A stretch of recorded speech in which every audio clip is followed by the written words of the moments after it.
Inter-Faith Food Shuttle Farm is a 14-acre property outside of Raleigh, North Carolina. We have about 6 to 8 acres in regenerative crop production at any given time. We also, within that 14 acres, have a berry patch, a number of grapes, perennial fruits, flowers, and pollinators. We have a partner apiary on site. We have a nursery greenhouse and a hydroponic greenhouse. And we have 3 high tunnels, which allow us to grow in all seasons. I think there's a lot of value in a food bank having a farm program because it's automatically moving from meeting a need to helping address the cause of said need. For Inter-Faith Food Shuttle, this organization is trying not just to meet a need. And so by stepping into the agricultural space, it's moving Inter-Faith Food Shuttle to a level deeper of addressing root causes as being an organization that is working to be part of a system that creates better systems. Your growing cycle begins with deciding what you want to plant. The simplest way you start there is also, what do you want to eat at the end? For us, that means, what does the culinary team need? What does the warehouse team, where are the holes?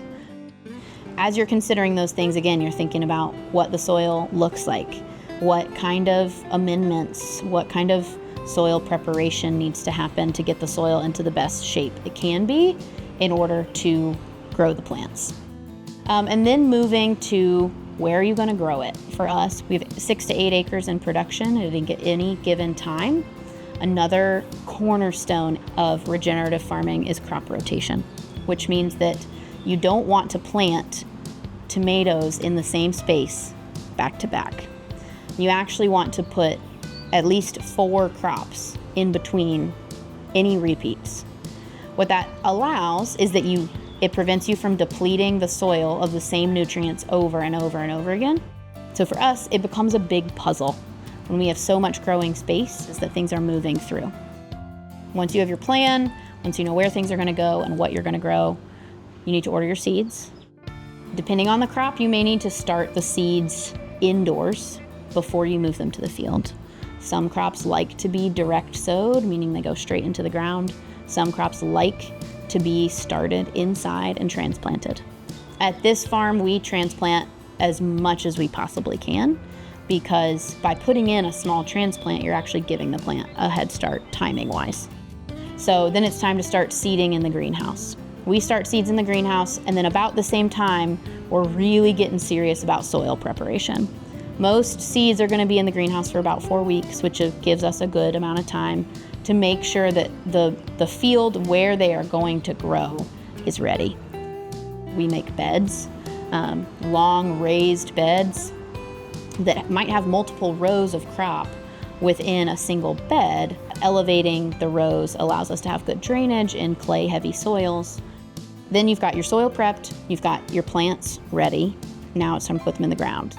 This is where the tracking and record keeping starts to ramp up, because you want to know exactly when things go into the ground. All seeds come with an expected days to maturity. So once things go in the ground, you can start using that days to maturity as a guideline for how quickly things should be growing and when you should be able to expect a harvest from that crop. So now that you've planted, ideally before, but sometimes right as you're planting, you have to have an irrigation plan.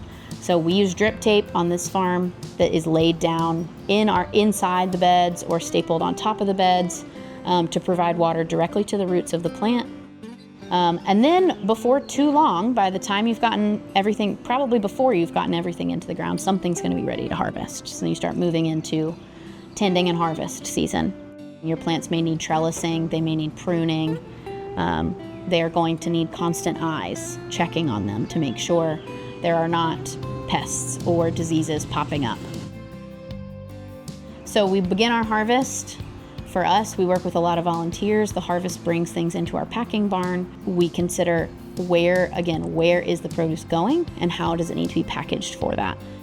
Once things are packaged, they go into a cooler storage on our site to be stored for twice weekly produce pickup from our distribution team, who takes it back to the warehouse, sorts it, and then folds it into the warehousing process to get it to agency partners.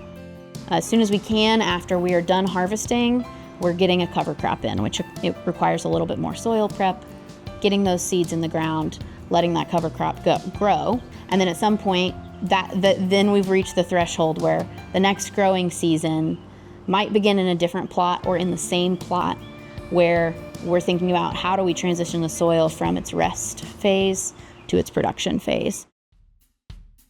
The realities of food insecurity mean that certain communities do not have access to food at the same level that other communities do, because the food system is not prioritizing those people and making food accessible to them.